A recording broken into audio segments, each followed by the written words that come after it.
નમસ્કાર તાલીમાર્થી મિત્રો, આજના આઈટીઆઈના ઈ લર્નિંગ પ્રોગ્રામમાં હું દેસાઈ સુમિતા અમૃતલાલ આઈટીઆઈ હારીજથી આપ સૌનું હાર્દિક સ્વાગત કરું છું.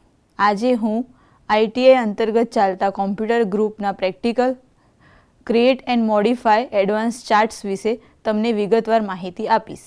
આપણે જોઈશું કે જ્યારે આપણા જોડે ડેટા અવેલેબલ હોય છે પણ એ કોલમ અને રો ફોર્મમાં હોય છે ત્યારે બહુ બધું કન્ફ્યુઝન થાય છે.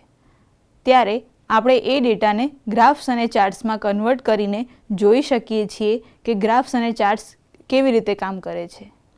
જેમ કે અત્યારે સ્ટોક માર્કેટમાં, કોઈ કંપનીમાં, ઇન્ડસ્ટ્રીમાં કે કોઈ બી બહાર ઇન્ટરનેશનલ હોય તેમાં ચાર્ટ્સ ખૂબ જ ઉપયોગી થાય છે. તો આપણે એક્સેલ ઓપન કરીશું. એમાં મેં એક લિસ્ટ બનાવેલું છે જેમાં કંપનીના ડેટા આપેલા છે, જેમાં એમને કેટલા સેલ્સ કર્યા છે એટલે કે કેટલી આઇટમ સેલ કરી છે અને ટાર્ગેટ કેટલો હતો. તો આમાં ડેટા જાન્યુઆરી 2022થી સપ્ટેમ્બર 2022 સુધીનો છે. તો આ કંપનીએ જાન્યુઆરી 2022માં એટલે કે એ મંથમાં સેલ કેટલું કર્યું છે તો 712 અને ટાર્ગેટ કેટલો હતો 994. હવે આ તો મેં 10 જ ડેટા લીધા છે પણ આવા મલ્ટિપલ ડેટા કંપનીમાં કાં તો કોઈ બી ઇન્ડસ્ટ્રીમાં હોય છે તો એ જોવામાં આપણને બહુ જ કઠિનાઈ પડે છે.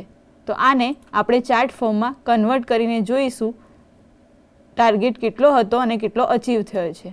તો એના માટે આપણે પહેલાં આપણે બધા સેલ્સને સિલેક્ટ કરીશું. નીચે ડ્રોપ ડાઉનમાં લેફ્ટ ક્લિક કરીશું. ત્યાં ચાર્ટ્સ નામનો ઓપ્શન હશે. ફોર્મેટિંગ ચાર્ટ્સ, ટોટલ્સ, ટેબલ્સ અને સ્પાર્ક લાઇન્સ. તો એમાંથી આપણે ચાર્ટ્સને સિલેક્ટ કરીશું અને ક્લસ્ટર્ડ ચાર્ટને સિલેક્ટ કરીશું.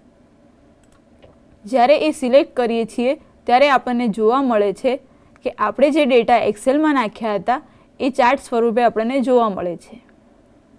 અહીંયા તમને દેખાઈ રહ્યું છે કે સેલ્સ જે છે એ બ્લુ કલરની લાઇનમાં છે અને ટાર્ગેટ જે છે એ રેડ કલરની લાઇનમાં છે. તો અહીંયા જોવા મળે છે જાન્યુઆરી 2022માં ટાર્ગેટ કેટલે પહોંચ્યો છે અને કેટલો બાકી છે. એવી જ રીતે ફેબ્રુઆરી અને અપ ટુ સપ્ટેમ્બર સુધી. તેવી જ રીતે આપણે જોઈ શકીએ છીએ કે ચાર્ટમાં કોઈ ચેન્જીસ કરવા છે તો ઉપર જ્યારે ડિઝાઇન મેનુ અને ફોર્મેટ મેનુ ખુલે છે ચાર્ટ માટે એમાં તમે અલગ અલગ ડિઝાઇન કરી શકો છો. જેમ કે ડિઝાઇનમાં અલગ અલગ ડિઝાઇન તમને જોવા મળશે અલગ અલગ પેટર્ન દ્વારા. તમારે ચેન્જ કલર કરવો છે તો પણ અહીંયાથી કરી શકાશે. ચાર્ટમાં કોઈ એલિમેન્ટ એડ કરવો હોય તો પણ અહીંયાથી કરી શકાશે. અહીંયા ચેન્જ ચાર્ટ કરવો છે એટલે કે આપણે કોલમવાળો નથી રાખવો, લાઇનવાળો કરવો છે તો અહીંયા લાઇનવાળો શો થશે. પાઈ ચાર્ટ કરવો છે તો પાઈ થશે, બાર કરવો છે તો બાર થશે. તેવી જ રીતે અલગ અલગ ચાર્ટના ટાઈપ આપેલા છે. તમને જે મનપસંદ હોય એ ચાર્ટ તમે એડ કરી શકો છો.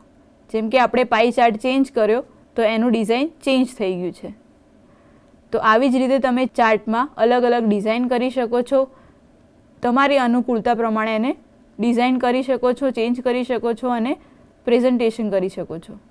એવી જ રીતે ફોર્મેટમાં જઈને અલગ અલગ border colour, font colour, shape outline, shape fill, shape effect અલગ અલગ તમે ઇફેક્ટ આપી શકો છો. તો આ પ્રેક્ટિકલ દ્વારા તમને વિગતવાર માહિતી મળી હશે અને સમજણ પડી હશે એની હું આશા રાખું છું. આભાર.